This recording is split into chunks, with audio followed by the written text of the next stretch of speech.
Assalamualaikum warahmatullahi wabarakatuh. Hari ini kami akan menjelaskan tentang audit tata kelola sistem informasi pada proses digitalisasi pemesanan dan manajemen barang di UMKM Warkop Tunggal Coffee berdasarkan COVID 2019. Sebelum itu, perkenalkan, nama saya Farhan Ramadhani dengan NIM 225100015 dan rekan saya Alvin Putra Pratama dengan NIM 22510013. Objek audit dalam penelitian ini adalah Warkop Tunggal Coffee, sebuah UMKM di bidang kuliner yang berlokasi di Malang. Latar belakang masalah utama adalah proses bisnis ini di Warkop ini masih dijalani secara konvensional. Proses penting seperti pencatatan pemesanan pelanggan dan pengolahan stok bahan baku masih sepenuhnya manual menggunakan media tulis atau buku catatan. Kondisi ini berpotensi menimbulkan berbagai kendala seperti resiko kesalahan pencatatan atau human error, keterlambatan informasi stok, dan kesulitan dalam membuat laporan operasional. Meskipun Warkop Tunggal Coffee sebenarnya sudah menggunakan teknologi digital seperti Shopee Food dan pembayaran QRIS, namun pemanfaatannya belum terintegrasi satu sama lain. Untuk konsep auditnya sendiri, konsep audit yang kami terapkan dalam penelitian ini cukup unik karena objek audit yaitu Warkop Tunggal Coffee berada dalam fase pradigitalisasi atau audit ini tidak berfokus pada evaluasi teknologi atau sistem yang canggih. Sebaliknya, audit ini bertujuan untuk mengukur kesiapan atau readiness organisasi dalam mengadopsi teknologi baru. Selain itu, kami juga mengevaluasi risiko-risiko yang melekat pada proses manual mereka saat ini, seperti risiko kehilangan data atau human error. Tujuan utamanya adalah untuk membangun fondasi tata kelola TI yang lebih baik sebelum implementasi teknologi dilakukan, sehingga proses adopsi sistem digital di masa depan dapat berjalan lebih terstruktur dan terarah. Selanjutnya, domain yang kami pakai untuk memandu audit ini, kami menggunakan framework COVID 2019. Framework ini kami pilih karena kemampuannya yang komprehensif dalam membantu organisasi menyelaraskan teknologi informasi atau TI dengan tujuan bisnis.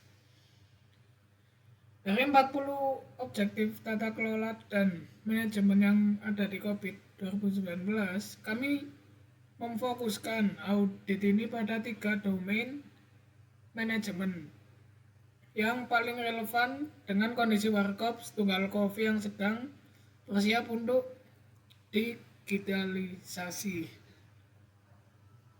1. APO 03 atau Manage Arsitektur. Domain ini digunakan untuk menilai visi dan perencanaan strategis pemilik terkait penerapan teknologi. Yang kedua, BAI 02 atau Manage Requirements Definition. Domain ini fokus menilai bagaimana pemilik usaha mengelola dan mendefinisikan kebutuhan fungsional sistem yang mereka inginkan. Yang ketiga, DSS1 atau Manage Operation. Domain ini kami gunakan untuk menilai pelaksanaan proses operasional harian yang saat ini masih berjalan secara manual atau konvensional. Hasil audit. Proses audit kami laksanakan melalui 4 tahapan sistematis seperti yang dijelaskan dalam metodologi. 1. Tahap audit dan perencanaan. Pada tahap awal, kami melakukan perencanaan dengan menetapkan ruang lingkup audit, yaitu fokus pada 3 domain COVID 2019 yang telah disebutkan. Kami juga menyusun instrumen audit berupa daftar pertanyaan wawancara dan poin observasi yang disesuaikan dengan kondisi lingkungan UMKM Setunggal Coffee. Kedua, tahap field work atau pekerjaan lapangan. Selanjutnya, kami masuk ke tahap pekerjaan lapangan untuk mengumpulkan bukti audit. Kami menggunakan teknik triangulasi data untuk memastikan validitas temuan. Teknik ini mencakup wawancara semi terstruktur dengan pemilik usaha dan karyawan, kasir atau barista. Observasi langsung terhadap alur kerja manual seperti proses pencatatan pesanan dan review dokumen fisik seperti buku catatan, transaksi harian, dan stok. Yang nomor 3, tahap analisis dan temuan. Setelah data terkumpul, kami melakukan analisis dan menemukan 3 temuan utama. Yang pertama itu temuan APO 03. APO 03 yaitu perancangan TI ternyata masih bersifat reaktif. Keputusan adopsi teknologi seperti QRIS lebih bersifat ikut-ikutan atau tren dan belum didasari rencana strategi yang formal dan tertulis. Untuk temuan kedua itu ada BAI 02. Pemilik usaha sangat sadar akan kebutuhan sistem yang diinginkan, namun semua kebutuhan itu masih bersifat lisan dan belum pernah didokumentasikan secara formal. Temuan ketiga yaitu DSS 01. Ini adalah temuan paling kritis. Proses operasional inti 100% masih manual di buku catatan yang membuatnya sangat rentan human error, tidak terintegrasi dan memiliki kontrol keamanan digital yang lemah. 4. Tahap pelaporan atau hasil level, gap, dan rekomendasi. Berdasarkan temuan tersebut, kami melakukan penelitian capability level. Hasilnya menunjukkan bahwa tingkat kapabilitas rata-rata warkop tunggal coffee saat ini berada pada level 2 atau management proses, yang artinya proses sudah berjalan rutin dan dikelola oleh pemilik, namun kelemahannya adalah proses itu belum terstandar atau belum ada SOP tertulis dan masih sangat bergantung pada individu. Hasil audit. Kami menetapkan target yang realistis untuk UMKM yaitu level 3 atau stabilizer proses, sehingga ditemukan adanya kesenjangan gap satu level pada ketiga domain. Untuk menentukan kesenjangan tersebut, kami memberikan rekomendasi jangka pendek yang bersifat non-teknologi seperti memperkuat keamanan akun digital dan mulai melakukan backing aplikasi POS. Solusi inti jangka panjang adalah mengimplementasikan aplikasi kasir POS digital yang secara fundamental akan menyelesaikan akar masalah pada temuan 3. Pencatatan manual dan mendukung pencapaiannya level 3. Selanjutnya merupakan prototipe aplikasi. Yang pertama di sisi kiri adalah halaman register atau registrasi halaman untuk website Setunggal Coffee. Sementara untuk pendaftaran ini memasukkan username, password, email, dan nomor handphone masing-masing. Yang kedua, halaman login. Untuk halaman login sendiri terdapat username, password, login, dan register.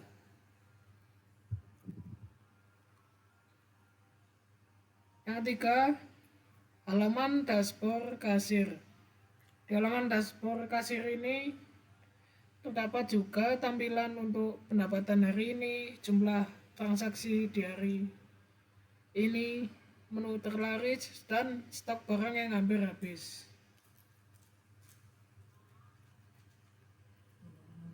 Tersedia juga grafiknya. Lanjut untuk halaman menu. Halaman menu di sini terdapat berbagai macam menu yang ada di Setunggal Coffee, serta ada order by website agar mempermudah pelanggan supaya tidak antri di Setunggal Coffee. Setelah melakukan pencekotan atau pemilihan menu, kasir akan melakukan yaitu order pada pemilihan metode pembayaran. Di sini kami memiliki dua opsi. Yang pertama memakai QRIS, yang kedua memakai tunai. Di sini kami mempresentasikan dalam bentuk pemakaian QRIS. Nah, ketika kita udah menekan tombol QRIS, kita akan memasuki pada halaman konfirmasi pesanan. Di halaman konfirmasi pesanan itu ada beberapa tulisan yang bisa disampaikan. Yang pertama itu berapa item yang kita beli, terus ada nama-nama pesanan yang kita pesan, terus ada harganya, terus ada total keseluruhan pesanan yang telah dipesan. Di sana juga ada tombol edit dan pembayaran. Untuk tombol editnya sendiri itu kita bisa mengedit, yaitu mengurangin pesanan atau untuk menambahin pesanan. Dan ketika kita menekan pembayaran, itu akan masuk ke halaman notifikasi pembayaran, yaitu pembayaran QRIS yang bisa dilalui melalui OVO, GoPay, dan Dana. Di situ akan tertera barcode untuk menyekan QRIS tersebut. Setelah pelanggan melakukan pembayaran, kita bisa langsung untuk mengecek status pembayaran. Nah, setelah kita menekan tombol cek status pembayaran, kita akan masuk pada halaman truk pembayaran yang terdiri dari pemberitahuan kalau pembayaran berhasil dan total pembayaran yang digunakan berapa yang dikeluarkan. Habis itu ada halaman yang berikutnya, ada menu inventory. Nah, di menu inventory tersebut ini kita bisa mencatat atau memasukkan barang-barang yang dibutuhkan di UMKM Warkop Setunggal Coffee ini, seperti kopi berapa, terus gelas, gula. Nah, di sini kita juga bisa membuat kalau misalnya ada tambahan barang dan juga mengurangi jika barang udah habis. Kesimpulannya, berdasarkan audit COVID 2019, Warkop Setunggal Coffee saat ini beroperasi pada tingkat kapabilitas level 2 atau manage proses dengan skor rata-rata 2. Ini menunjukkan bahwa meskipun proses bisnis sudah berjalan secara rutin, pengelolaannya belum terstandar, tidak didukung oleh SOP formal, dan masih sangat bergantung pada inisiatif pemiliknya. Kelemahan paling fundamental dan krisis terletak pada domain operasional DSS1, di mana seluruh pencatatan inti bisnis masih dilakukan 100% konvensional dengan buku catatan. Ironisnya, proses ini sekaligus menjadi proses terkuat skor 2,8 karena sudah berjalan stabil.